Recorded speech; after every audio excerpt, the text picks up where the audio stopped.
Hey everyone, it's Emily Fox. Today's video is going to be my May TBR, and as always this year it's a little bit ridiculous, but I'm really excited because you will see there are a few changes. I feel like I am in the mood to read a lot of mystery thrillers. It's still pretty balanced, but mailman. The mailman, for some reason that freaked me out just to see the shadow from the corner of my eye. But yes, let's start with the Patreon book club pick of the month. You chose for The Rage of Dragons, which I'm really excited to read because it's pretty underrated. There aren't a lot of people that have read it, but the reviews so far are super positive.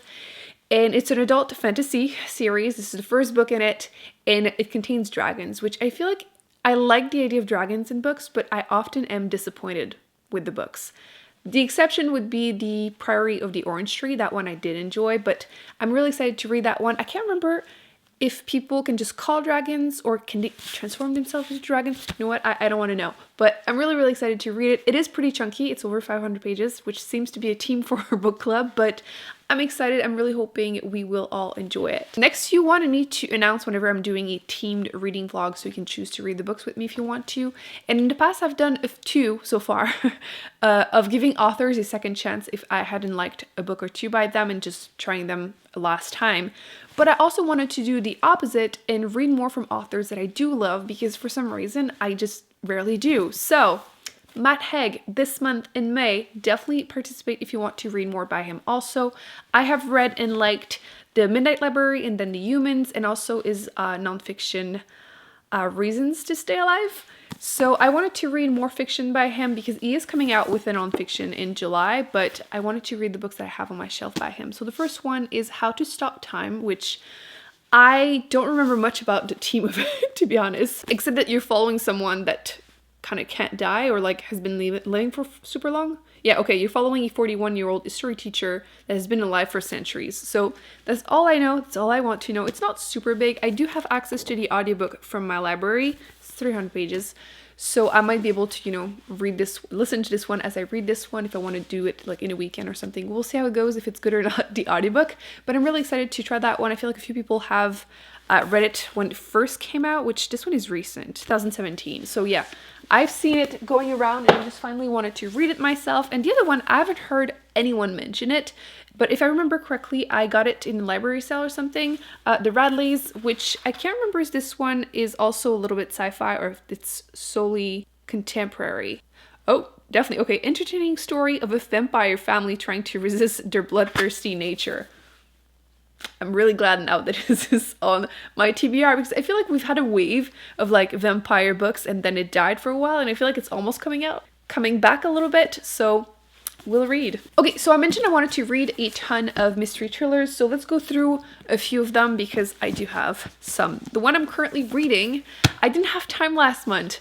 I do have like 2-3 days to continue this, but there's no way I can read the whole book, so I'm including it in my May TBR, and it is The Girl Who Played with Fire, which is the second book in the Girl with the Dragon Tattoo series. I have enjoyed the first book immensely. I literally just started this today. Like, I read the intro. The prologue, that's what I've read. So once I'm done filming and doing my things, I'm gonna go and sit in the sun, hopefully, and read a little bit of this. Honestly, the first book literally changed my mind about mystery thrillers. Like, kind of, because like, I feel like in the last 2-3 years, I haven't read a ton because every single time pretty much I was disappointed. And like, I grew up reading a ton of them and I just couldn't enjoy any. Like, I couldn't give 5 stars to any mystery thrillers ever until the first book in this series. So I'm finally back, finally excited again. So I have a lot on my TBR because of that book. The first one I wanted to mention, the second one, there's a cat. That's not the same cat. Which cat is that? This is the third time he's come in the yard, and every time I open the door he freaks out, but he wants the treats, so he's like unsure. That's why he keeps coming back. But like, boy, I can't feed you if you run away. I'm gonna try it again last time because we're gonna need a name for this big boy because he's scared every single time. Like, I'm gonna unlock. Look, I just touched the door and he ran away. Why are you so nervous? I just want to give you some cuddles. Hi, you're so pretty. Don't go poop in my flowers, please. That was a fail. If you remember the tiger-looking cat, he was there, and then I grabbed the treats and he loved the sound was coming, and then I realized I don't have my phone to film it, and as soon as I got up he ran away. So I have convinced Black Bean to be my friend, but I guess it's gonna be harder to convince all of the cats in my neighborhood to give me a chance. But yeah, I will get them all though, one treat at a time. So as I was saying, I have been in the mood to read mystery thrillers, and this one I feel like some of you told me it's not 100% mystery thrillers. It's like a little bit more like The Secret History by Donna Tartt. So I'm prepared mentally for snubby main characters. If we were villains, which I have heard is the only book this author wrote, so everyone is like freaking out because they want more from her. So I feel like that's always interesting to try a book like that. That's literally all I know. Yeah, Shakespeare's actors. So I'll go into it pretty blind because that's how I prefer going into my mystery thrillers, or frankly most of my books. So we'll be trying that one. I feel like so many people have been talking about it, and I wanted to originally read this during the fall, but I can't wait. So I also have to push. Thank you, Mark. I have heard so many great things about this one. Also, I feel like it's on a lot of lists of like best mystery thrillers you've read kind of thing. I believe this one is a psychological thriller. It sounds like it's not my cup of tea, but the reviews convinced me to give it a chance. It's a mom that has a kid and she's not sure if there's something wrong with the kid or if it's her. I've been told it's a better version of, I think it's Denise. I'll put the cover on the screen. I had a lot of issues because I felt like this could have been a good thriller, psychological thriller, if the ending had been different. I don't want to ruin it, but I had so many issues with the book, so I want to try this one and see if that one is going to be better. So I've heard it's great. The ratings are really good, so we'll be reading that one. Next, a few books that are from my library. Two are new releases. The first one is Every Value Break by Peter Swanson, which I'm excited to see how I'm going to feel about this one because I've read, I believe, 5 of his books so far, and it's been so up and down. I read the best one first, which, I mean, not on purpose, but that's always unfortunate. The Kind Worth Killing definitely is best one, but he's coming out with Every Value Break, which the story, I'm not sure how I feel about it, but I'm really hoping I'm going to enjoy it. It starts with a woman who is now married to a millionaire, and during her bachelorette party, she had a one-night stand with a stranger. So we'll see if I care what happens to her after that. So that's the first one. The second one is Every Last Fear by Alex Finley, which is a newer book, a debut author. And I feel like there's a lot of marketing because I feel like I keep seeing this cover everywhere. Might just be, you know. But the premise sounds interesting. The first sentence is, we found bodies on a Tuesday. They found their bodies on a Tuesday. But you're following this student that goes back to his dorm, and then he receives a call that his whole family was, they died in mysterious circumstances. They say that it's a gas leak in Mexico that happened, but so we'll see how that goes. Also, I'm really in the mood, like I said, to read some of them, so open-minded with these ones. Also, my library, I realized it has pretty much the whole collection, the whole series of Louise Penny, which is a French-Canadian author, and the whole series, I think, happens in Quebec.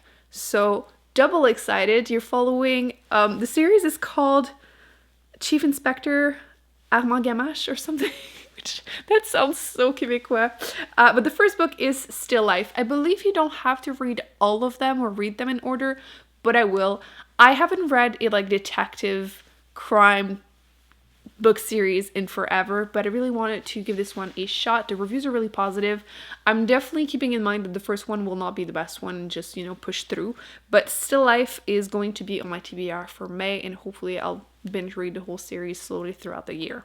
I also have a few that are not mystery thrillers that I wanted to read, but they're also not fantasy or sci-fi, which is like a little different for me.